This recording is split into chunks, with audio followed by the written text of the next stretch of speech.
ತಾಸುಗಟ್ಟಲೆ ಯಾರೂ ಇಲ್ಲದ ಜಾಗದಲ್ಲಿ ಯಾರಿಗಾದರೂ ನೋವಿನ ಶಬ್ದ ಹೇಗೆ ಕೇಳಿಸುತ್ತದೆ?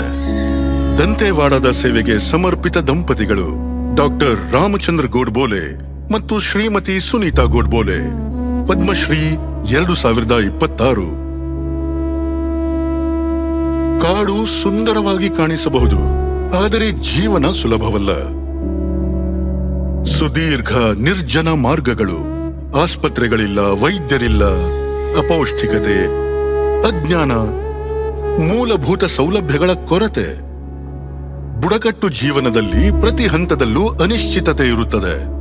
ಇದರ ನಡುವೆ ಒಂದೇ ಸಂಕಲ್ಪದೊಂದಿಗೆ ಮಹಾರಾಷ್ಟ್ರದಿಂದ ಇಬ್ಬರು ಬಂದರು. ನಾವು ಮನಸ್ಸು, ದೇಹ ಮತ್ತು ಸಂಪನ್ಮೂಲಗಳೊಂದಿಗೆ ಪ್ರತಿಜ್ಞೆ ಮಾಡುತ್ತೇವೆ. ಬುಡಕಟ್ಟು ಸಮುದಾಯಗಳ ಆರೋಗ್ಯ ಮತ್ತು ಕಲ್ಯಾಣಕ್ಕಾಗಿ ನಮ್ಮನ್ನು ಅರ್ಪಿಸಿಕೊಳ್ಳುತ್ತೇವೆ. ಬುಡಕಟ್ಟು ಪ್ರದೇಶಗಳಿಗೆ ಹೋಗಿ ಅಲ್ಲಿನ ಜನರಿಗಾಗಿ ಕೆಲಸ ಮಾಡುವುದು ನನ್ನ ಗುರಿ.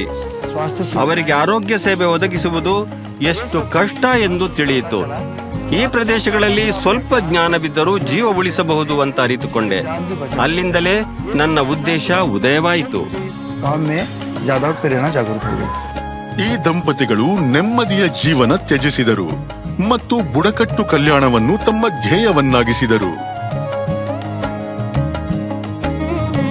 ಅವರು ತಮ್ಮೊಂದಿಗೆ ಬರೀ ಔಷಧಿಗಳನ್ನಷ್ಟೇ ಅಲ್ಲ, ಆಳವಾದ ಪ್ರೀತಿ, ನಂಬಿಕೆ ಮತ್ತು ಭರವಸೆಯನ್ನು ಜೊತೆಗೆ ತಂದರು. ಅನುಭೂತಿ ಹೊಂದುವುದು ನಿಜವಾದ ಗುರಿ. ನೀವು ಸೇವೆ ಮಾಡಲು ಬಯಸಿದರೆ ನಿಮ್ಮ ಅಂತರಂಗದಲ್ಲಿ ಕರುಣೆ ಇರಬೇಕು. ಬುಡಕಟ್ಟು ಸಮಾಜದಲ್ಲಿ ಹೆಚ್ಚು ಹೆಚ್ಚು ದುರ್ಬಲರನ್ನು ಬೆಂಬಲಿಸುವುದು ನಮ್ಮ ಕರ್ತವ್ಯ.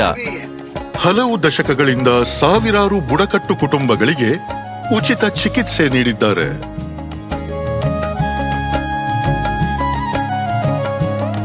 ಆರೋಗ್ಯ ಶಿಬಿರಗಳನ್ನು ಆಯೋಜಿಸುತ್ತಿದ್ದಾರೆ.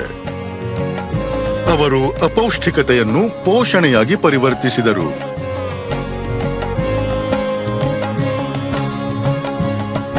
ಭವಿಷ್ಯದ ಪೀಳಿಗೆಗೆ ಸರಿಯಾದ ಮಾರ್ಗ ತೋರಿಸಿ ವ್ಯಸನದ ಬೇರುಗಳಲ್ಲೇ ಅದರ ವಿರುದ್ಧ ಹೋರಾಡಲು ಪ್ರಾರಂಭಿಸಿದರು.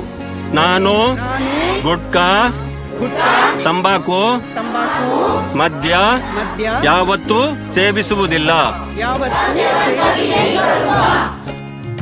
ವರ್ಷಗಳ ಸಮರ್ಪಣೆ ಮೆಲ್ಲನೆ ಬುಡಕಟ್ಟು ಸಮುದಾಯ ರೂಪಾಂತರಗೊಳ್ಳಲು ಪ್ರಾರಂಭಿಸಿತು. ನೀವು ಮನಸಾರೆ ಕೆಲಸ ಮಾಡುವಾಗ ಅದಕ್ಕೆ ಸ್ವಲ್ಪ ಪ್ರೀತಿ ಬೆರೆಸಿ. ಕೆಲಸ ನಿಜವಾಗಿಯೂ ವಿಭಿನ್ನವಾಗಿ ಮೂಡಿ ಬರುತ್ತೆ. ಹೀಗೆ ದಿನ ಬೆಳಿಗ್ಗೆ ಅವರು ಮತ್ತೊಮ್ಮೆ ಅದೇ ಅಚಲ ದೃಢ ಸಂಕಲ್ಪದೊಂದಿಗೆ ಹೆಜ್ಜೆ ಹಾಕುತ್ತಾರೆ.